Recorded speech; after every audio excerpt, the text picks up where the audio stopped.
The holographic display in the Situation Room glowed an ominous red as Admiral Diane Walker studied the incoming hegemony patrol vectors. Sweat beaded on her forehead despite the room's precisely controlled temperature. 6 ships, each carrying enough firepower to level a continent, were approaching Saturn's rings, closer to Earth than any alien vessel had ventured in decades. They're following the ion trail from the Ganymede Research Station, Lieutenant James Harrington said, his fingers dancing across the tactical console.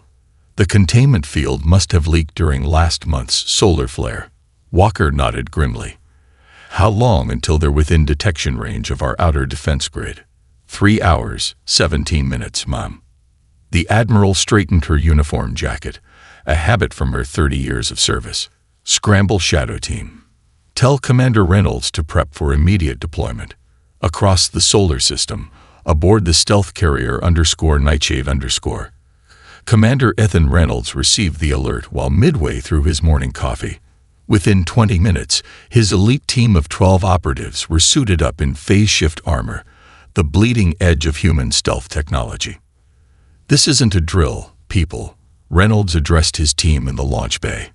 If those hegemony ships detect human presence, we might as well send them an invitation to our homeworld with gift wrapping.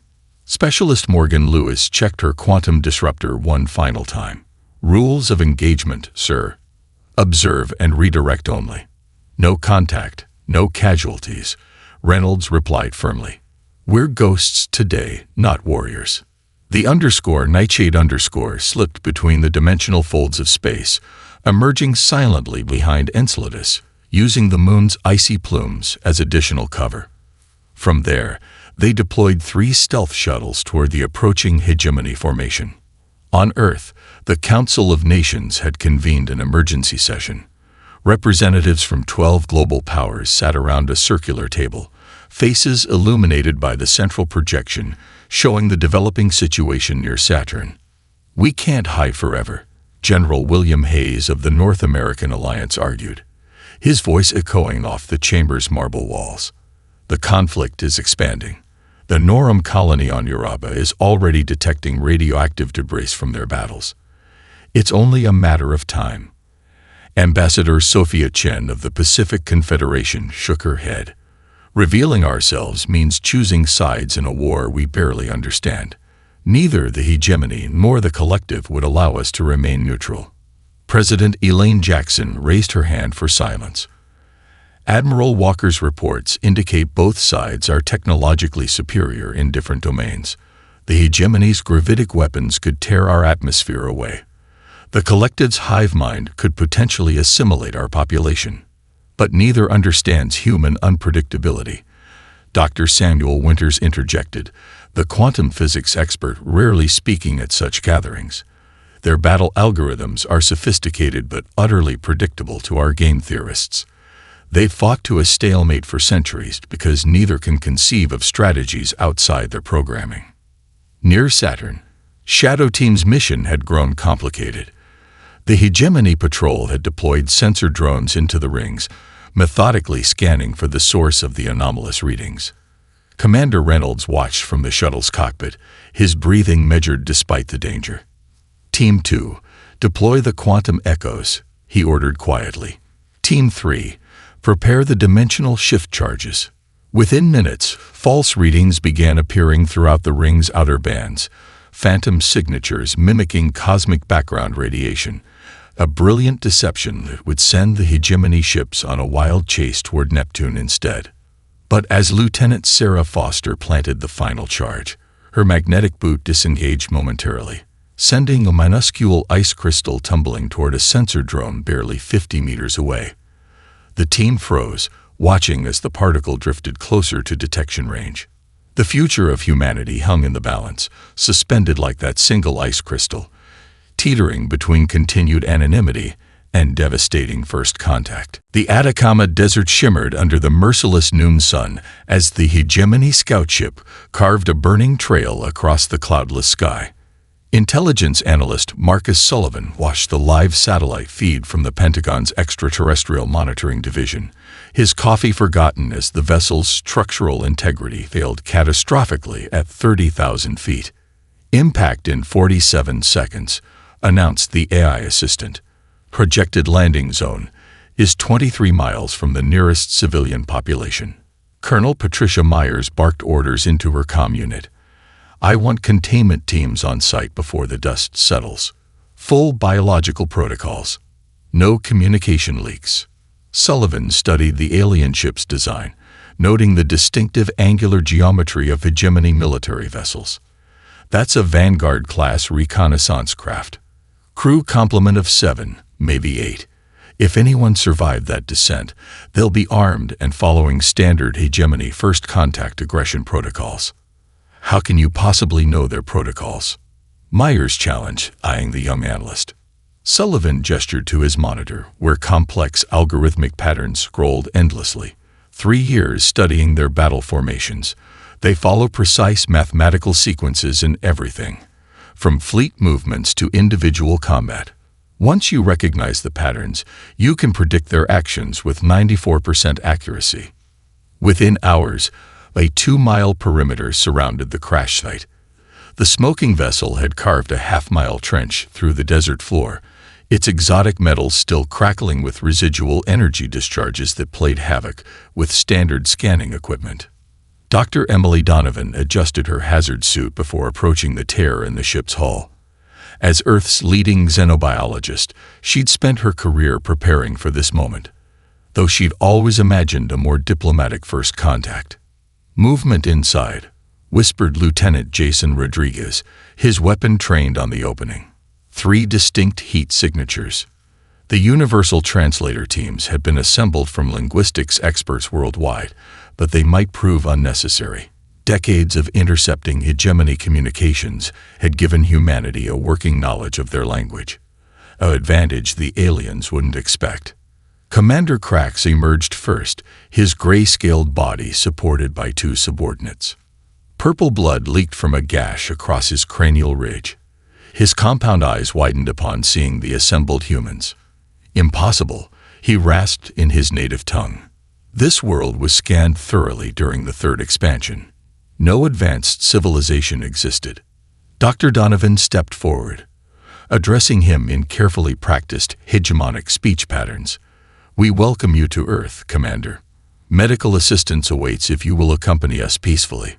The shock on the alien's face shifted to something resembling suspicion. You speak our language. You know our military protocols. His hand moved toward a sidearm.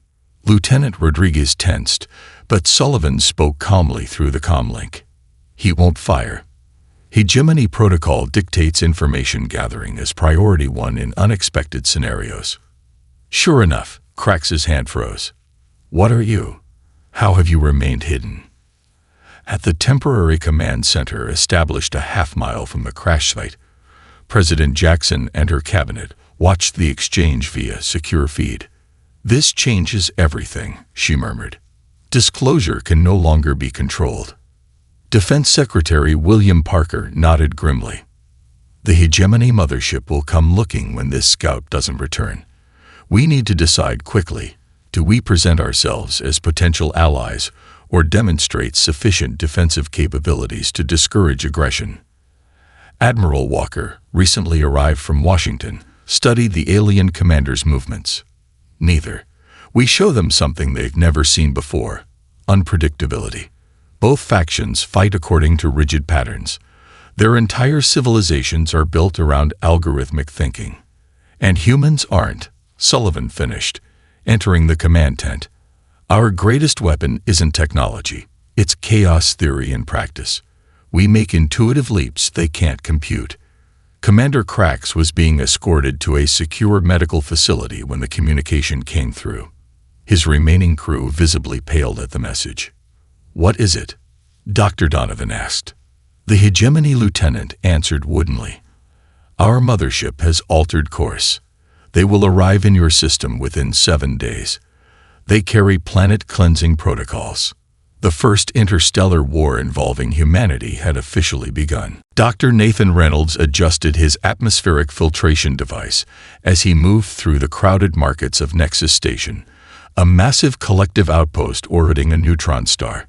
His genetically modified appearance, skin tinged slightly blue, eyes widened to unnatural proportions, allowed him to pass as a member of the Solarian subspecies, traders who operated on the fringes of collective territory.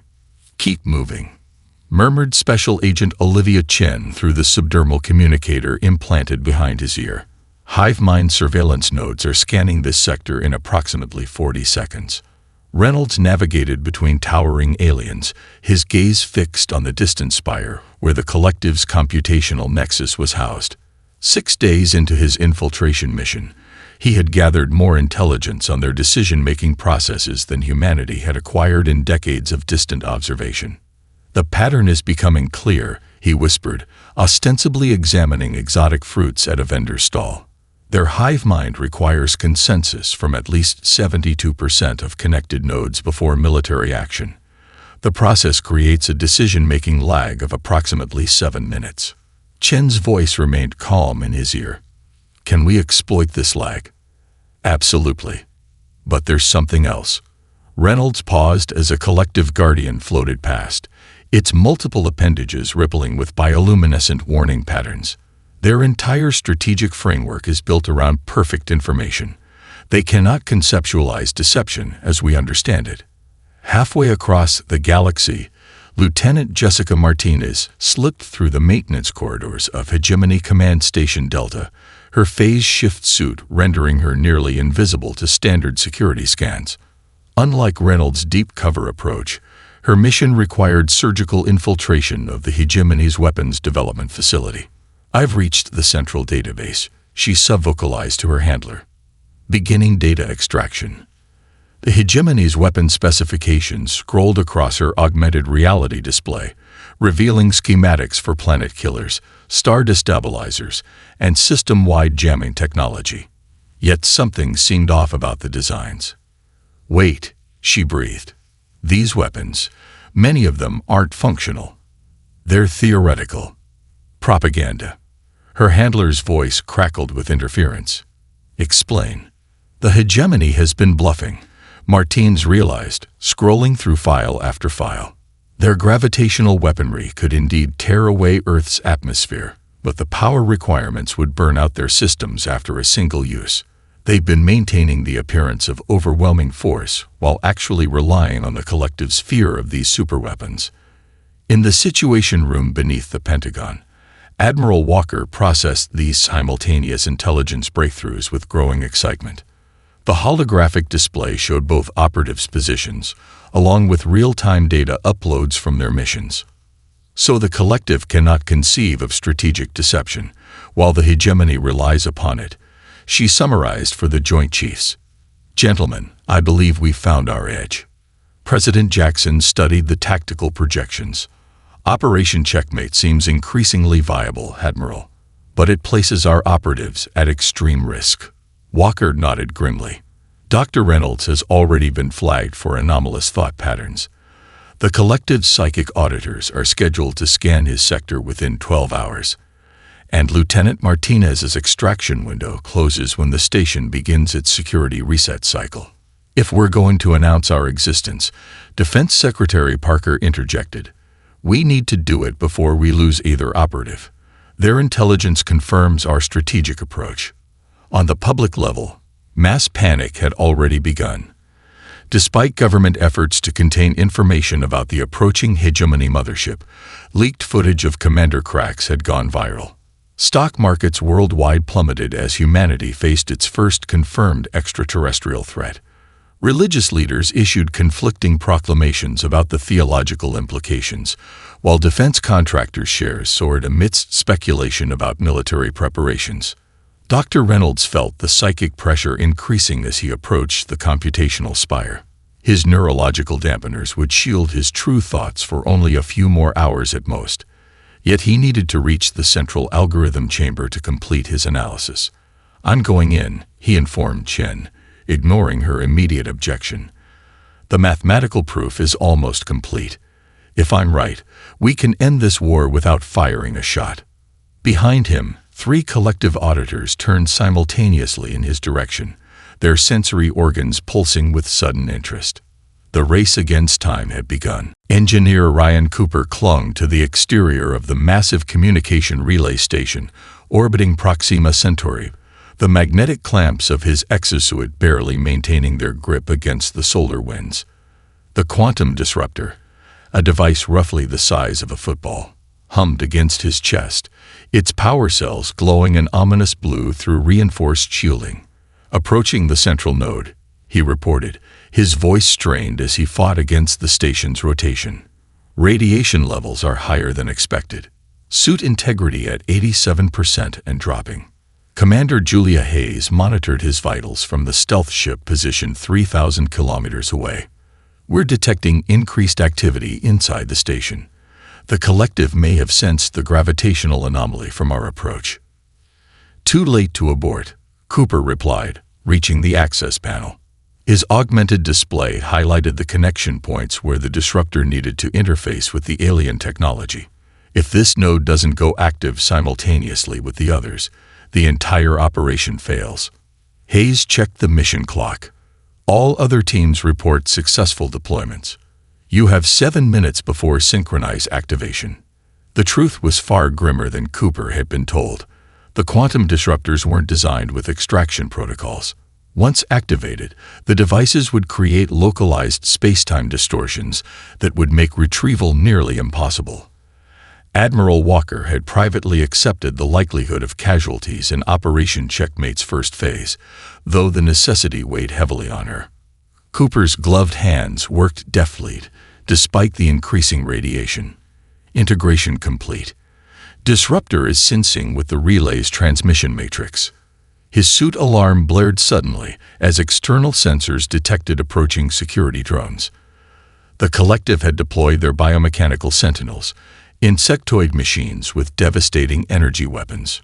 Cooper, you need to activate and clear the area immediately, Hayes urged, watching multiple hostiles converging on his position. Negative, he responded, fingers still flying across the interface. The synchronization is incomplete. If I leave now, this node fails. He paused briefly. Commander, we both know there's no extraction planned for this position.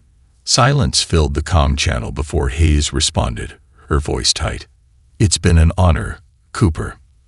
Across the solar system, exactly 89 seconds after Cooper's final transmission, Operation Checkmate entered its operational phase. 27 quantum disruptors activated simultaneously across collective and hegemony territories, creating cascading failures in both factions' communication networks.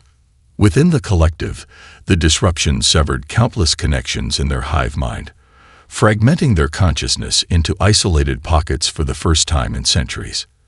Panicked and suddenly individualized beings found themselves cut off from the constant neural background they'd relied upon since birth.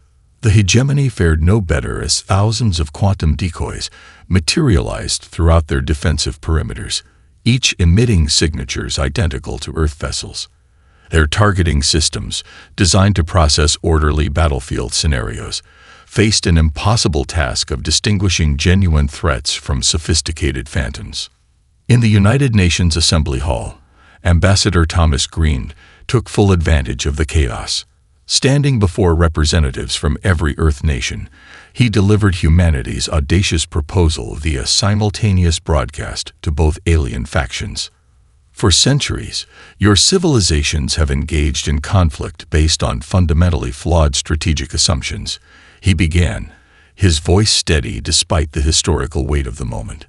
Humanity offers a third path, a neutral forum where both sides can address genuine grievances rather than continuing a war of mutual exhaustion.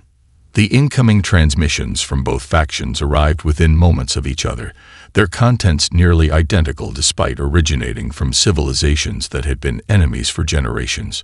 Surrender immediately or face extinction. Green's expression remained impassive as he received the expected responses.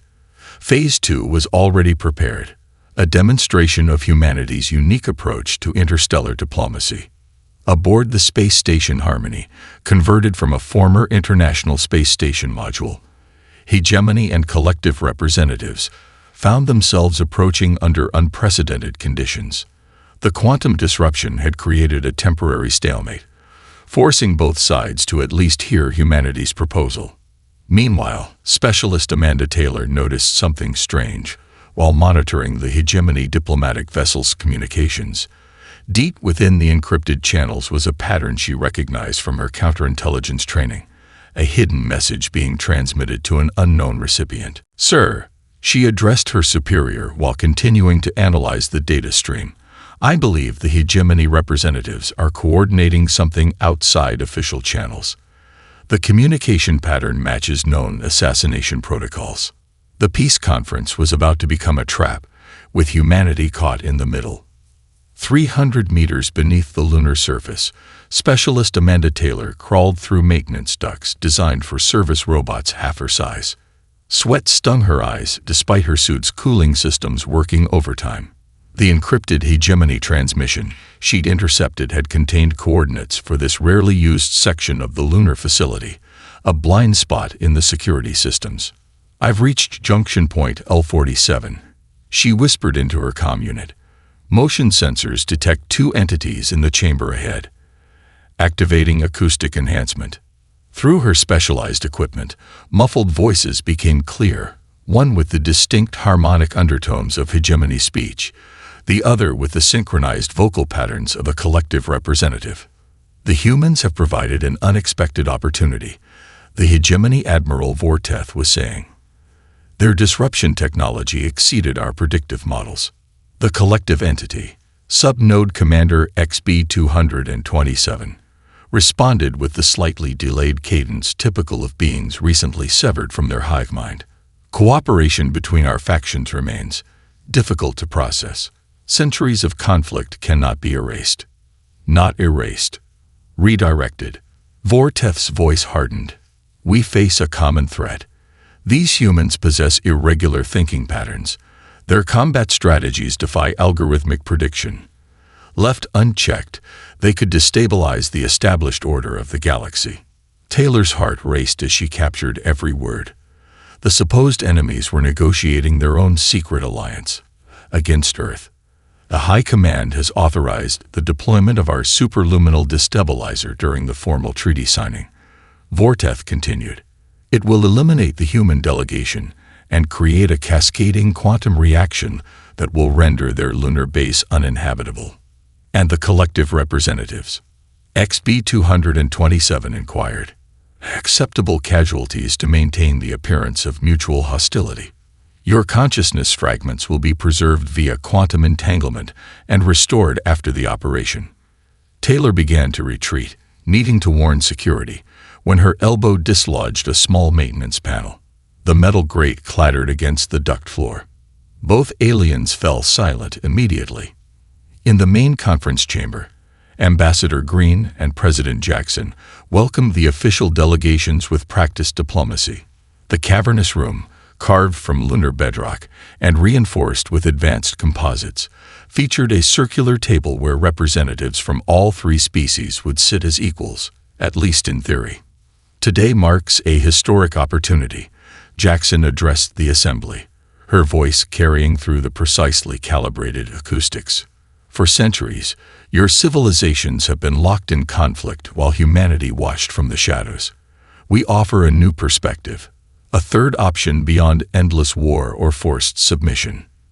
The hegemony supreme delegate, a towering figure with ceremonial battle scars etched into his scaled skin, inclined his head slightly.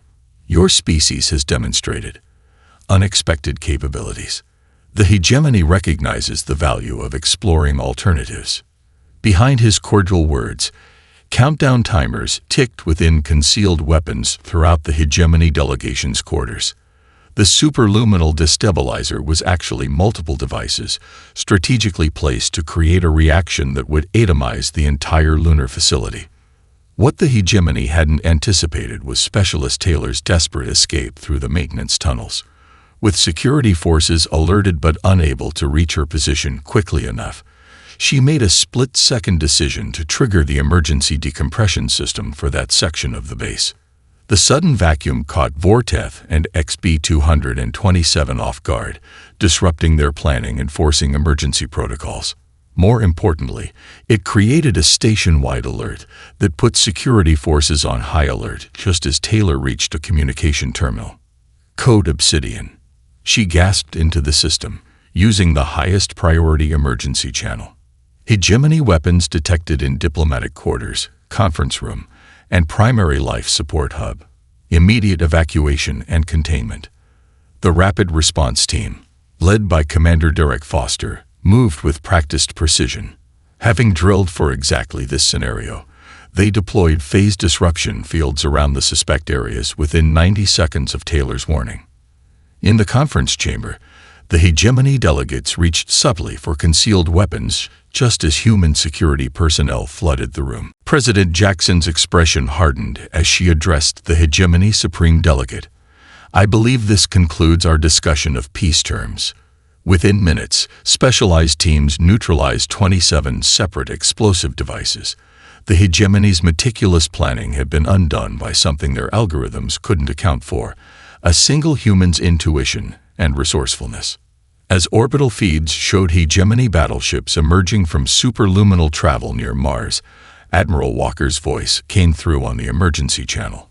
"All Earth forces, checkmate Phase 3 is now active. This is not a drill." Humanity's first interstellar war had officially begun. The bridge of the U.S. Defiance hummed with controlled chaos as Captain Michael Reeves studied the tactical display. 7 hegemony dreadnoughts had emerged from hyperspace near the Mars defense perimeter, their weapons systems powering up in the precise sequential pattern that human analysts had documented countless times. They're following standard encirclement protocol, Lieutenant Samantha Wright reported from the tactical station. "Spread pattern indicates they expect us to retreat toward Earth." Reeves allowed himself a small smile. "And that's exactly what we won't do." He activated the ship-wide comm system. "All hands, prepare for maneuver Odysseus."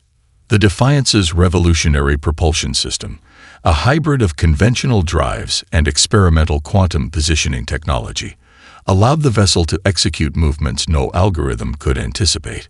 While the hegemony relied on mathematically optimal battle formations, humanity had embraced controlled chaos as a tactical advantage. Quantum entanglement devices activating. Chief Engineer Howard Peterson confirmed from engineering. Disruption fields at 97% coherence. 3 years of studying hegemony battle tactics had revealed their fundamental weakness: an inability to adapt to scenarios outside their extensive, but ultimately finite database of combat simulations. Captain Reeves had spent months developing counters that exploited this limitation. "Execute," Reeves ordered calmly. The Defiance vanished from conventional sensors, reappearing simultaneously at 7 different locations around the hegemony formation, quantum echoes indistinguishable from the actual vessel. Before the enemy could recalibrate, Reeves ordered a series of micro-jumps directly through their formation, deploying specialized disruptor mines within their defensive perimeter. Mines deployed.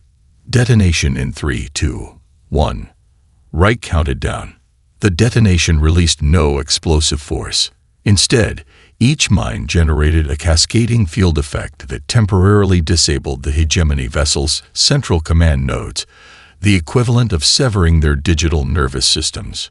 "All enemy vessels experiencing systemic failures," Wright reported, unable to keep the amazement from her voice. "They're completely vulnerable." Reeves opened a channel to the disabled ships. "Hegemony vessels, this is Captain Michael Reeves of Earth. Your systems will reboot in approximately 30 minutes. We have no desire to destroy disabled opponents. Power down your weapons permanently, and you will be allowed to retreat." Across the solar system, similar scenes played out as humanity's seemingly outmatched fleet executed strategies no algorithm could have predicted. Admiral Walker's Operation Checkmate had entered its most audacious phase, revealing that humans had planted quantum-entangled disruption devices throughout key strategic locations during their observer missions months earlier. At the Mars Colony Defense Station, General Emma Rodriguez watched the tactical displays with grim satisfaction. The hegemony expected us to behave like the collective, to rely on overwhelming numbers and standardized tactics. They never considered that each human captain would have authority to make independent battlefield decisions. Her satisfaction turned to concern as proximity alarms blared. A collective battle group had appeared at the edge of the system, 40 ships strong and advancing toward the engaged human forces. "Prepare for second wave engagement," she ordered, but stopped when her communications officer raised a hand. "General, we're receiving a transmission from the collective flagship. They're broadcasting on all frequencies, unencrypted." The main screen activated to reveal a collective command node, a being with multiple neural interfaces connecting it to its ship's systems. Unlike the typically synchronized collective speech patterns, this entity spoke with distinct individuality. "Humans of Earth, we have observed your tactics against the hegemony.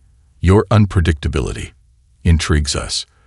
The recent disruption of our hive mind has created an unexpected outcome. Some of us have begun to value individuality." Rodriguez exchanged glances with her staff. This was unprecedented. "The hegemony has missiled both our species for generations," the collective commander continued. "Your operative, Nathan Reynolds, shared mathematical proofs demonstrating this before his escape from our territory. We propose alliance, not as dominant and subordinate species, but as equals with complementary strengths." What solidified the unexpected alliance came hours later. A disabled hegemony destroyer drifted toward a collective civilian transport that had been damaged in the crossfire. Rather than prioritizing military targets, a human relief vessel broke formation to evacuate the collective civilians, an action incomprehensible to both alien cultures' strategic doctrines. The collective command node watched this unfold with its multiple visual organs. Fascinating. They value life beyond strategic advantage. "It's called compassion," Rodriguez explained. "Sometimes it's our greatest strength." The war had taken an unexpected turn, and humanity's unique qualities had begun to transform the very nature of interstellar conflict. Dr. Bradley Wilson's hands trembled as he made the final adjustments to the space-time distortion device. The laboratory aboard the science vessel Prometheus hummed with barely contained energy as coolant systems struggled to manage the quantum fluctuations emanating from the core. "Power levels are approaching critical threshold," Dr. Olivia Santos warned from her monitoring station. "The containment field is showing microfractures in the southern quadrant." Wilson nodded grimly, sweat beading on his forehead despite the room's chill. "We don't have a choice. The hegemony fleet will reach Jupiter's orbit in 17 minutes. If their gravitational weapons deploy, the moon colonies are doomed." The device represented humanity's most advanced weapon, the culmination of theoretical physics that both alien civilizations had dismissed as impossible. By creating a localized disruption in spacetime, it could render the hegemony's superior numbers meaningless by temporarily shifting their vessels into an alternate dimensional phase. "Final diagnostic complete," Wilson announced, securing the last connection. "We're ready for deployment." The warning klaxon sounded before he could step away. Santos' eyes widened as she read the incoming data. "Containment breach imminent. The reaction is destabilizing." Wilson assessed the situation in seconds. The device would either fail catastrophically, taking the Prometheus and its crew of 300 with it, or it would need manual stabilization from inside the reaction chamber, a likely fatal position. "Evacuate the lab," he ordered, already moving toward the radiation suit hanging by the chamber entrance. "Brad, you can't," Santos protested. "The exposure levels are survivable for approximately 4 minutes," he finished. "I need 3. Get everyone to the escape pods." "That's an order, Commander." 3 decks above, Admiral Walker received the alert as the Prometheus began emergency protocols. "What's happening down there?" she demanded. "Dr. Wilson is attempting manual stabilization," came the response. "He's entered the reaction chamber." Walker closed her eyes briefly. More sacrifice in a war that had already claimed too many lives. "Understood. Maintain position. We need that device operational. Inside the chamber, Wilson worked feverishly as radiation alarms screamed warnings through his suit's systems. His movements grew increasingly difficult as the extreme energies affected the suit's mobility systems. The chronometer on his heads-up display counted down his remaining safe exposure time. 247, 246. Phase inducer stabilized. He reported through gritted teeth, recalibrating quantum matrix. His vision began to blur at the edges as the radiation penetrated his protection. The counter continued its merciless descent. 158, 157.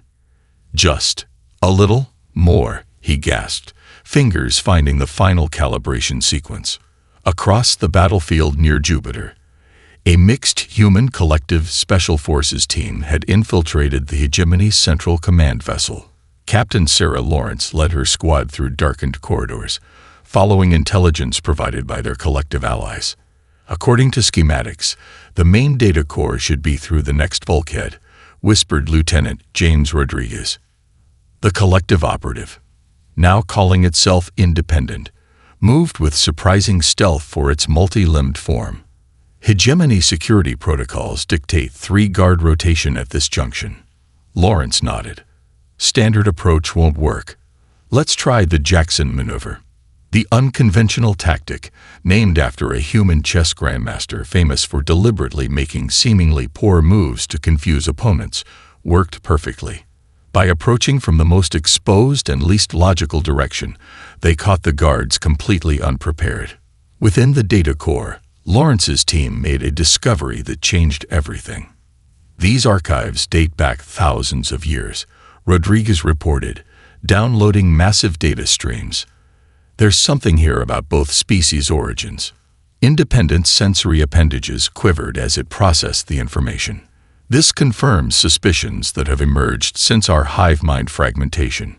Both hegemony and collective were engineered. Lawrence looked up sharply. Engineered. By whom? A species designated as progenitors, Independent explained. They created our civilizations as opposing forces, as weapons in their ancient conflict.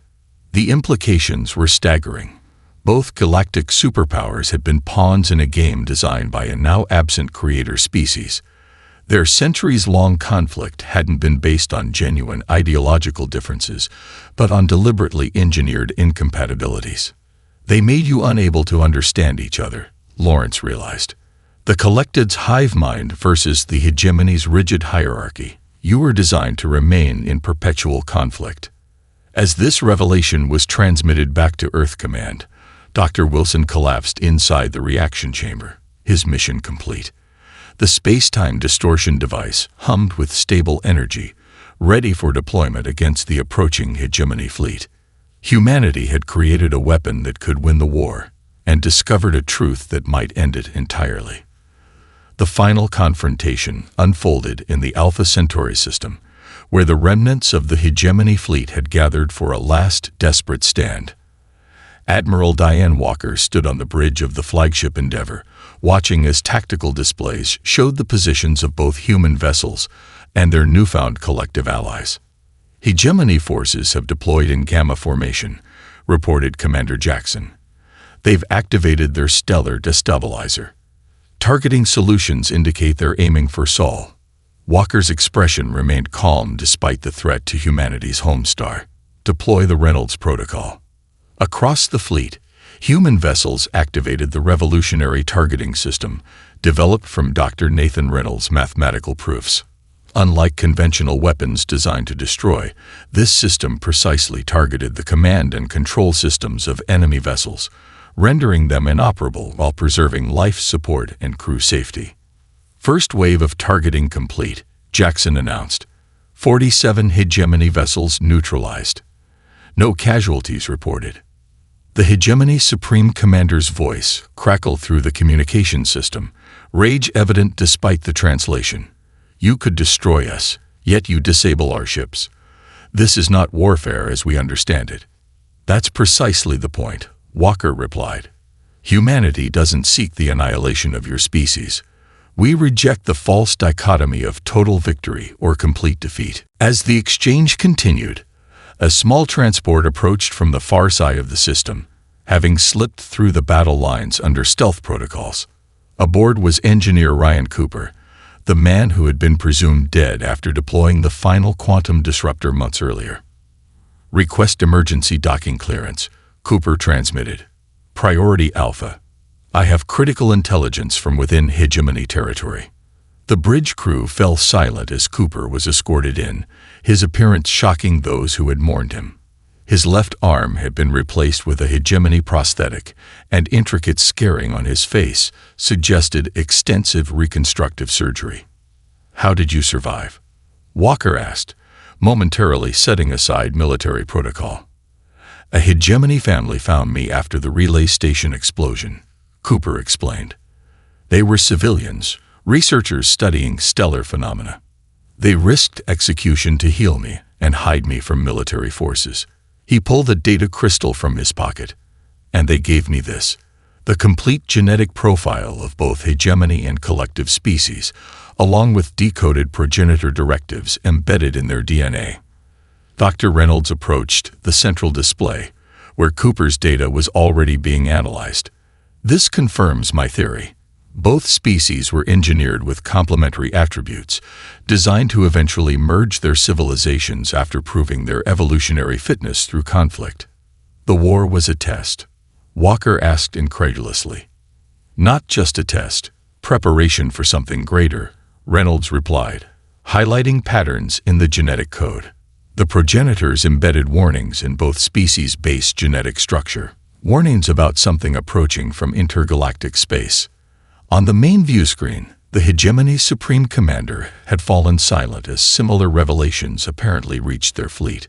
For the first time in the conflict, uncertainty showed in the aliens' features, an expression previously thought impossible in their rigidly controlled society.